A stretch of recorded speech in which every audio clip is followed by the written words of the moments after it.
Halo anak didikku semua, bagaimana kabarmu hari ini? Ibu harapkan kita semua dalam keadaan sehat. Baik untuk anak didikku, sebelum kita memulai aktivitas pembelajaran secara daring, terlebih dahulu kita buka dengan doa. Marilah kita berdoa dalam nama Bapa, Putra, dan Roh Kudus. Amin. Amin, dalam nama Bapa, Putra, dan Roh Kudus. Amin. Baik untuk anak didikku, materi pembelajaran pada saat ini yaitu muatan IPA dan masih bersama Ibu Astika Hutajulu. Baik untuk anak didikku, dalam materi muatan IPA pada saat ini yang kita pelajari adalah manfaat adaptasi makhluk hidup bagi manusia dan lingkungan dan pelestarian tumbuhan dan hewan berdasarkan lingkungan hidupnya. Jadi yang kita pelajari ini bagian tumbuhan dan hewannya. Baik untuk anak didikku semua, manfaat adaptasi makhluk hidup bagi manusia dan lingkungannya. Jadi yang dimaksudkan bahwa untuk adaptasi di sini adalah kemampuan makhluk hidup untuk menyesuaikan diri terhadap lingkungannya. Jadi untuk anak didikku, kemampuan ini yang membuat tujuannya atau manfaatnya untuk bertahan hidup. Jadi untuk kemampuan ini juga ditandai dengan bentuk atau struktur yang khusus bagi makhluk hidup tersebut. Baik untuk manfaat tumbuhan bagi manusia dan lingkungan. Yang pertama di sini kita ambil adalah lidah buaya. Yang sudah kita pelajari bahwa ini adalah tumbuhan xerophyt ya. Untuk gambar seperti ini. Ya, kami bisa melihat apa yang ada dalam bagian tubuhan lidah buaya. Ya, ini memiliki daun yang berduri, berfungsi untuk mengurangi penguapan. Daun yang tebal untuk menyimpan air, dan akar yang panjang dan menyebar agar lebih mudah mencari air. Dan ini menyerap polusi udara di sekitarnya. Daging lidah buaya sering dimanfaatkan manusia, ya, misalnya penyembuhan luka bakar. Dan yang kedua adalah tumbuhan bakau. Nah, ini sudah kita pelajari juga ya. Baik untuk tumbuhan bakau di sini adalah yang memiliki akar tunjang yang berfungsi menahan tumbuhan dari terjangan ombak. Ya, ingat nih karena hidup di daerah pantai ya. Baik untuk ini juga akar bakau juga berfungsi mencegah abrasi di pantai. Perairan di sekitar bakau juga menjadi tempat hidup untuk hewan laut ya, hewan yang kecil, ikan-ikan kecil dan udang ya. Baik untuk yang manfaat hewan bagi manusia dan lingkungan. Baik untuk ini kita ambil cacing tanah. Nah, cacing tanah ini hidup di tanah yang lembab ya. Jadi kotorannya ini ya menghasilkan kotoran yang dapat membuat tanah menjadi subur. Gerakan cacing di dalam tanah juga membuat tanah berpori. Ya, tanah yang berpori ini membuat tanah mampu menyerap air dan nutrisi sehingga tanaman yang hidup di tanah tersebut menjadi subur. Baik, untuk yang kedua domba. Nah, untuk dari gambar domba bisa kamu perhatikan ya.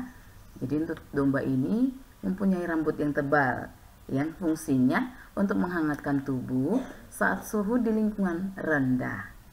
Nah, untuk rambut domba juga dimanfaatkan manusia sebagai bahan pembuat kain wol untuk pembuatan kain hangat. Kotoran domba dimanfaatkan juga sebagai pupuk tanaman. Nah, itulah untuk manfaat tumbuhan dan hewan ya bagi manusia dan lingkungan. Kemudian pelestariannya. Pelestarian tumbuhan dan hewan berdasarkan lingkungan hidupnya. Nah, pelestarian tumbuhan ya berdasarkan lingkungan hidupnya. Ini contohnya adalah bunga Padma raksasa. Nah, seperti gambar ini. Mungkin kalau untuk Padma raksasa mungkin agak ini ya namanya, tapi ini nama lain dari bunga Rafflesia arnoldi yang memiliki mahkota berwarna merah. Jadi Rafflesia merupakan tumbuhan langka juga. Karena itu peran pemerintah juga sangat diperlukan dalam pelestarian tumbuhan tersebut, yaitu menetapkan taman nasional ataupun mendirikan taman konservasi untuk melindungi tumbuhan Rafflesia. Yang kedua, cendana.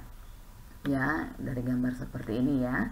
Ya, jadi cendana ini merupakan tumbuhan berkayu yang mengeluarkan aroma khas wangi yang dimanfaatkan sebagai bahan baku pembuatan parfum ataupun aromaterapi.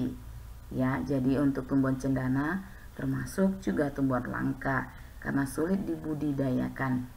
Kecamba dari pohon cendana merupakan tumbuhan parasit, ya, kecambanya parasit atau merugikan sehingga harus menumpang tumbuhan lain. Dan peran kita juga sangat diperlukan, peran kita sebagai masyarakat dan juga peran pemerintah. Ya, kalau untuk kita sendiri mengurangi penggunaan minyak cendana, sedangkan untuk pemerintah menetapkan kawasan konservasi bagi tumbuhan tersebut. Lalu untuk pelestarian hewan, ya, pelestarian hewan ini berdasarkan lingkungan hidup yang ibu ambil adalah orang utan. Ya, nah ini bisa kamu lihat gambarnya ya, di mana orang utan merupakan hewan endemik ya yang tersebar di hutan tropis Indonesia dan tepatnya di Pulau Sumatera dan Kalimantan. Dan upaya pelestarian terhadap orang utan pun dilakukan juga ya. Jadi kerjasama WWF Indonesia dengan pemerintah dalam mengembangkan rencana tata ruang ekosistem sebagai upaya pengembalian hutan sebagai habitat orang utan. Sebagian besar juga orang hutan dilindungi di tempat-tempat penangkaran khusus. Yang kedua adalah gajah Sumatera. Nah, ini gambarnya ya. Baik, untuk gajah Sumatera ini juga merupakan hewan endemik di Pulau Sumatera. Jadi termasuk hewan langka karena jumlahnya semakin menurun, penyebabnya perburuan liar. Seperti untuk mengambilkan gadingnya ya, dan berubahnya fungsi hutan menjadi pemukiman dan perkebunan. Artinya habitatnya digunakan ya untuk orang-orang yang membuat tempat pemukiman dan perkebunan. Lalu untuk upaya pelestariannya juga ini menetapkan beberapa wilayah sebagai pusat konservasi gajah Sumatera.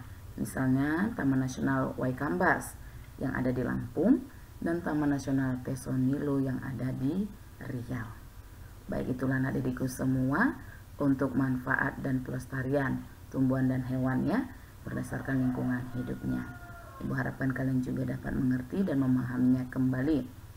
Nah, untuk tugas yang ibu berikan adalah ya, ini cobalah, carilah ya, dan tuliskanlah nama tumbuhan langka ataupun hewan langka yang endemik ya yang ada di Indonesia.